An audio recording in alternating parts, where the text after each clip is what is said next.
কোরআনী রাষ্ট্র প্রতিষ্ঠা করতে হবে।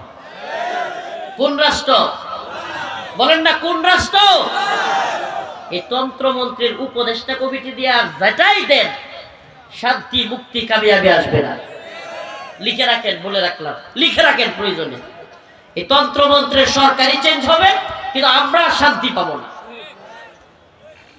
আগামীকালকে যদি গতকালকে মুফতি হাফিজুল্লাহ কাসেমি, আলী হাসান উসামা সাহেব, মুফতি আলী হাসান উসামা সাহেব, মুফতি আরিফ জব্বার কাসেমি সাহেব, এই বক্তাদের হয়েছে। তো আগামীকালকে আমি তো এত নরম মানুষ না, আমি তো লয়ে যাইতে চাইলে হুট করে বের করে দিব না, 2-4 টাকা কামড় হইলেও দিব। তো যখন এই অবস্থা, তখন যদি গাই দিয়ে আমার মাইরে ছুঁয়ে যায়, তখন তো আগামীকালকে শুনবেন যে মাদানিরে ডাকাইতে মাইরে লাইছে। তখন ঠিকই আপনাদের হুঁশ ফিরবে। প্রিয় ভাইয়েরা আমার, বন্ধুগণ আমার,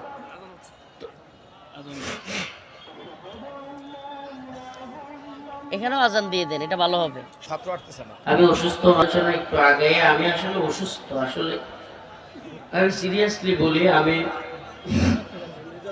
যদি গত বছর এই প্রোগ্রামটা মিস না করতাম প্রশাসনের কারণে, তাহলে এই বছর আমি আসতাম না। আমি সিরিয়াসলি বললাম, আমার শরীরের যে হালত, আমি না করে দিতাম। আমি ঢাকা থেকে, আমার শরীর প্রচণ্ড খারাপ ছিল, তারপরে আমি আসছি। গত বছরও মিস হয়েছে। এই জন্য দেখেন, আমাদের আলোচনার প্যান্ডেলটা, আল্লাহ মাফ করুক, অনেকটা অভিনয়ের মঞ্চের মতো হয়ে গেছে। কিরকম? যে হুজুরের শরীরের অবস্থা কি, হুজুর কেমন আছেন, হুজুরের পরিবারের অবস্থা কি, এটা অনেকে বুঝতে চেষ্টা করে না। হুজুর একটু হুজুরের ডাসে আলোচনা করবে, হুজুরের যেইভাবে আমরা দেখি ওইভাবে, মানে ভাই, শরীর স্বাস্থ্য মন এগুলো ভালো না থাকলে কিছুই ভালো লাগে না, কিছুই না। আরেক পেরেশানি, রাস্তাঘাটে আমরা চলাচল করি, সাংবাদিক ইলিয়াস ভাই ফোন দিয়ে বলল, হুজুর একটু সিরিয়াস থাকেন। ভারতীয় গোয়েন্দা সংস্থা, এদেশে যারা ভারত বিরোধী, এদেশে যারা হিন্দুত্ববাদের বিরুদ্ধে কথা বলে কাজ করে, তাদেরকে টার্গেট করে করে বিভিন্ন ধরনের রাস্তাঘাটে ঝামেলা করতেছে। তো এই জন্য আমরা সব দিক থেকে কঠিন পরিস্থিতির মধ্য দিয়ে আসি। এই রাস্তাঘাটে রাতকে রাত সফর করি। এই মহিলা প্যান্ডেলে যারা ব্যাগ নিয়ে গেছেন, আপনাদের মা বোনদেরকে বলবো, আপনারাও মাদ্রাসায় কিছু কিছু শরীক হন। অল্প অল্প কিছু কিছু শরীক হইলেও মাদ্রাসার অনেক ফায়দা হয়ে যাবে। এতিমখানা যেহেতু একজনের উপর ছেড়ে না দেয়া, একটা এতিমখানা একজনের উপর ছেড়ে না দেয়া, সবাই মিলে কিছু কিছু চেষ্টা করা।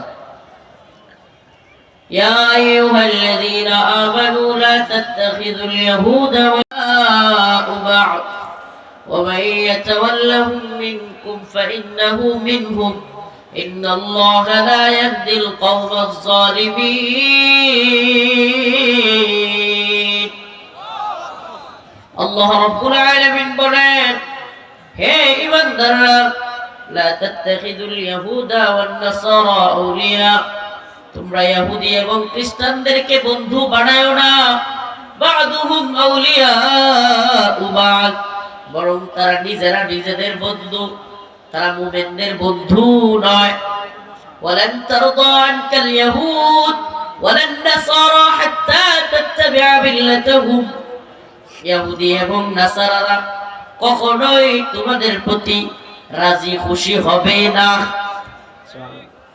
মুশরিকরা, ইহুদি খ্রিস্টানরা মুসলমানদের উপর কখনোই রাজি খুশি হবে, কারণ এই শত্রুতাটা আমাদের সাথে না, এই শত্রুতা তাদের কোরআনের সাথে, এই শত্রুতা আল্লাহ এবং তার রাসূলের সাথে। অতএব তারা আমাদের একেবারে এমন শত্রু যে আল্লাহ বলেছেন, লা তাজিদান্না আশাদ্দান নাস আদাওয়াতাল লিল্লাযীনা আমানুল ইয়াহুদ ওয়াল্লাযীনা আশরাকু, মুমিনের সবচাইতে কঠিন শত্রু ইহুদি এবং মুশরিকরা। প্রিয় ভাইরা আমার, বন্ধুগণ আমার, প্রিয় ফরিদপুরবাসী, একটা মেসেজ অন্তত পৌঁছে যায়, একটা কথা অন্তত পৌঁছে দিয়ে যায়। প্রিয় যুবক ভাইরা, আমাদের প্রোগ্রামে অনেক যুবকেরা আসে আলোচনা শুনতে। এই যুবকদেরকে বলবো, এই যুবক, দুনিয়ার রঙিন স্বপ্ন দেখা বাদ দাও। ফেসবুক, টিকটক, লাইকি, মদ, নেশা, গাঁজা, হিরোইন কিংবা নারীর পিছনে ছোটা বাদ দাও।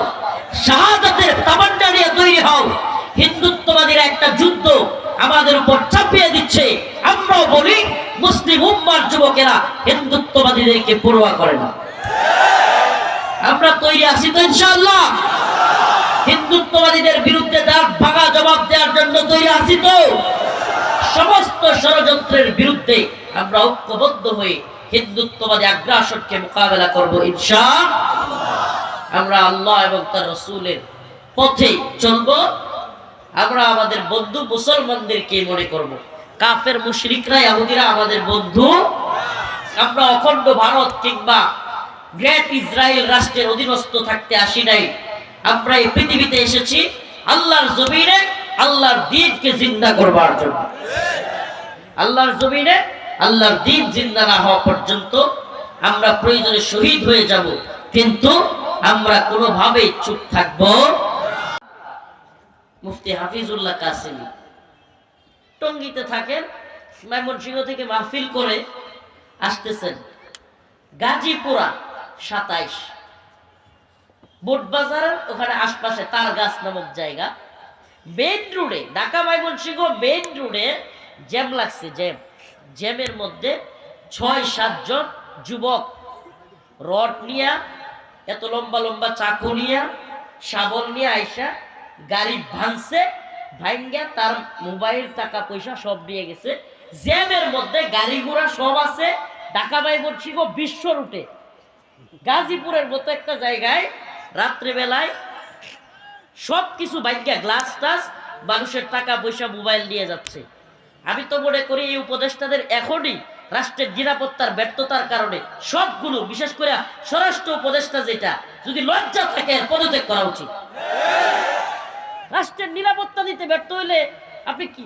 আর ওই যে যেইগুলো টঙ্গী পশ্চিম থানা কিংবা এই থানার যে ওসি আছে, এগুলো ঘাট ধাক্কা দিয়ে এক্ষুনি বের করে দেওয়া উচিত। রাষ্ট্রের নিরাপত্তা না দিতে পারলে বেতন নিয়ে বউয়ের গহনা বানাস, দল বেতন নিয়ে বউয়ের গহনা বানাও, রাষ্ট্রের নিরাপত্তা দিতে পারো না। আজকে সাধারণ মানুষ নিরাপত্তাহীনতায় ভুগতেছে। এগুলা কি? ঢাকা শহরে মেইন রোডে যদি জ্যামের মধ্যে 5-7 জন এসে ডাকাতি করে, চিন্তা হলো তো একটা কথা যে দৌড়ায়া হঠাৎ করে পকেট থেকে জিনিস নিয়ে গেছে। ডাকাতি একজন বক্তা আলেম, একজন না, অসংখ্য বক্তাদের সাথে এরকম হচ্ছে। তো আমাদের নিরাপত্তায় যদি না থাকে, ওই ওসির বেতন দেওয়ার দরকারটা কি? ও যদি নিরাপত্তায় দিতে না পারে, এদের বেতন দিয়ে লাভটা কি হবে? আল্লাহ মাফ করুক। আমি তো বলি, আমি তো সময় পাচ্ছি না প্রোগ্রামের কারণে। আমি তো এই টঙ্গী পশ্চিম থানা ঘেরাও করতাম, আলেম ওলামাদেরকে নিয়ে আমি থাকলে ঘেরাও করতাম যে একটারও থাকার দরকার নেই এখানে। থানা থেকে কি হবে যদি নিরাপত্তা না দিতে পারে? প্রিয় ভাইয়েরা আমার, বন্ধুগণ, আপনাকে অবশ্যই রাষ্ট্রের দায়িত্বশীল হলে শক্ত হইতে হবে, নরম হইলে চলবে না। তো আপনি বুঝতে পারেন, আদালত চত্বরে দিনে দুপুরে চট্টগ্রামে আমার ভাই সাইফুল ইসলাম আলিফকে কুপায়ে হত্যা করে ফেলছে। এই ব্যর্থতা কার? এই ব্যর্থতা কার? এতদিন চুপ ছিলাম। অবশ্যই প্রশাসনের ব্যর্থতা। যদি এখনো কোন প্রশাসনের লোক আওয়ামী লীগের দালালি করে, আর এরা যদি চায় যে দেশটা অস্থিতিশীল হোক, চাইতেই পারে। এরা জীবন ভর হাসিনারে আম্মা ডাইকা, হাসিনারে আপা ডাইকা টাকা পয়সা কামায়া এখন বুড়ি বুড়া হয়ে গেছে গা। এগুলোর এখন হাসিনারে ছাড়া ভাল লাগে না। যদি এরকম থাকে, পিটায় এখনই তো থানা থেকে বাইর করা উচিত। তো আপনারা যদি না পারেন, তো উপদেষ্টাগিরি করতে গেছেন কি লেগে? আপনারা যদি নাই পারেন হাসিনার দালালি যেগুলো করে এগুলোর না সরাইতে, সিন্ডিকেট না ভাঙতে, জানুয়ারি মাস চলে যাচ্ছে, এখনো বাচ্চারা তাদের নতুন বই পায় নাই। কেন পায় নাই? কেন বই পায় নাই? শুনলাম হাসিনার যে সিন্ডিকেট ছিল, ওই সিন্ডিকেট ছাপাখানায় এক ধরনের এমন একটা অবস্থা তৈরি করছে যেন জানুয়ারিতে বই দিতে না পারে। আমি জানতে চাই, আপনারা এতদিন করছেন কি? এই সিন্ডিকেট যেগুলো করছে, এগুলো পাটা ভেঙে দিলেন না কেন?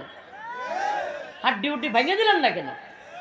আপনারা উপদেষ্টা বানাবেন ওই নায়িকার জামাই, যেটা হাসিনা আর শেখ মুজিবের দালালি করছে জীবন ভর। আপনারা উপদেষ্টা বানাবেন আওয়ামী লীগের দালালগুলো রে, তাহলে আপনারা ভালো চলবেন কিভাবে? কষ্টে বলতেছি কথাগুলো। আলেমদের নিরাপত্তা নাই, বক্তাদের নিরাপত্তা নাই, এদেশের সাধারণ মানুষের নিরাপত্তা নাই। এই ব্যর্থতা কার? এখন 6 মাস চলে যাচ্ছে, এখনো যদি আপনারা রাষ্ট্রের নিরাপত্তাই দিতে ব্যর্থ হন, পুলিশ প্রশাসনকেই ঢেলে সাজাইতে না পারেন, যে ওসি যে দারোগা কাজ করবে না ওরা চাকরি থেকে বরখাস্ত করেন, এখনো পর্যন্ত যেটা বসে থাকবে, ব্যবস্থা নিবে না, এই পেট মোটা করার তো খায়া খায়া দরকার নাই, অবশ্যই ব্যবস্থা নিতে হবে। প্রিয় ভাইরা আমার, বন্ধুগণ আমার, এটা জিনিস মনে রাখবেন, কখনো কোনো জালিমকে ছাড় দেওয়া সম্ভব না। হাসিনা গেছে, জুলুম করছে, এই জন্য আমরা তার বিরুদ্ধে ক্ষুব্ধ হয়েছি, জাতি ঐক্যবদ্ধ হয়েছে। বক্তা, মুফতি, শাইখুল হাদিস, ছাত্র, শিক্ষক, কলামিস্ট, বুদ্ধিজীবী সবাই, সব দল একমত হয়েছে। আমি তো মনে করি ওই জায়গাটা ধরে রাখবেন, এই কথাটা মনে রাখবেন, আপনাদেরকে বলে যাই, ওই জায়গাটা থেকে কখনো পিছপা হবেন না। কোনো নির্দিষ্ট দল, কোনো সরকারের আজ্ঞাবহ হয়ে যাবেন না, সাবধান। তাইলেই দেখবেন নতুন জালেম তৈরি হয়ে গেছে, একেবারে চ্যালেঞ্জ ছুড়ে দিবেন সব সময়। আপনি কল্পনা করতে পারেন? কষ্ট পাচ্ছেন কেউ? কথাগুলো মনে একটু করা হয়ে যাচ্ছে না? হ্যাঁ, শুনেন, কষ্টে বলতেছে। একজন আলেম, সে ওয়াজ করে বাড়ি ফিরতেছে, তার গ্লাস টাস ভেঙ্গে রাতে একেবারে জনসম্মুখে ঢাকা মহাসড়কে তার গ্লাস ভেঙ্গে দিয়ে সবকিছু নিয়ে যাচ্ছে। এটা মানে এই যে ছেলেগুলো নিচ্ছে, এই মিডিয়ার যুগ, এই তদন্ত করলেই তো বেরিয়ে আসে। এমনকি ফোনে ট্র্যাকিং করলে 2-4টারে দৌড়িয়া পিটাইলেই তো মূল শিকড় কারা, এটা দৌড়ে।